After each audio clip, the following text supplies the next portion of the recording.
नमस्कार दोस्तों, मेरा नाम हिमांशु है और आज मैं आपको ले चलूंगा एक ऐसे रहस्य में जहां विज्ञान और अध्यात्म दोनों एक दूसरे से टकराते हैं। हम सभी मानते हैं कि हमारी चेतना यानी कॉन्शियसनेस हमारे दिमाग की देन है, लेकिन क्या होगा अगर चेतना दिमाग की उपज न होकर पूरे ब्रह्मांड की ऊर्जा का हिस्सा हो? कुछ वैज्ञानिकों का मानना है कि हमारी आत्मा दरअसल क्वांटम स्तर पर मौजूद है, यानी चेतना एक यूनिवर्सल एनर्जी है जो नष्ट नहीं होती, सिर्फ रूप बदलती है। इस विचार को कहते हैं क्वांटम कॉन्शियसनेस।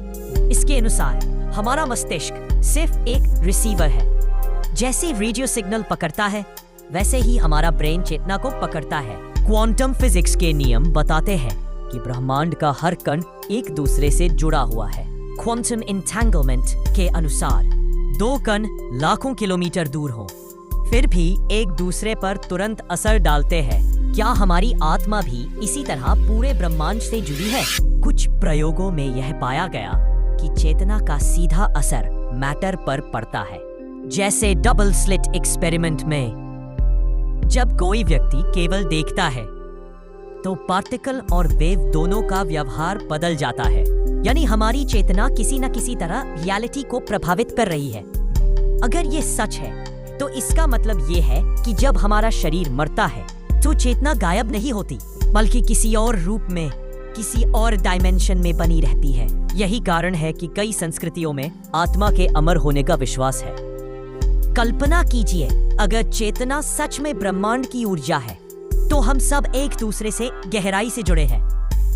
आपकी सोच, आपकी भावनाएं दूसरे इंसानों और यहाँ तक कि पूरे कॉस्मोस को प्रभावित कर सकती है। लेकिन यह रहस्य अभी भी पूरी तरह से साबित नहीं हुआ है। विज्ञान इसको समझने की कोशिश कर रहा है और अध्यात्म हजारों सालों से यही कहता आ रहा है। तो सवाल ये है, क्या हमारी आत्मा सचमुच अमर है? क्या कॉन्शियसनेस ब्रह्मांड की ऊर्जा का हिस्सा है, या फिर यह सब सिर्फ दिमाग का एक इल्यूजन है? सच क्या है, यह आज भी एक अनसुलझा रहस्य है और शायद इसी में छुपा है ब्रह्मांड का सबसे बड़ा राज। अगर मेरा ये वीडियो अच्छा लगा हो, एक लाइक और सब्सक्राइब जरूर करें। मिलते हैं अगले वीडियो में।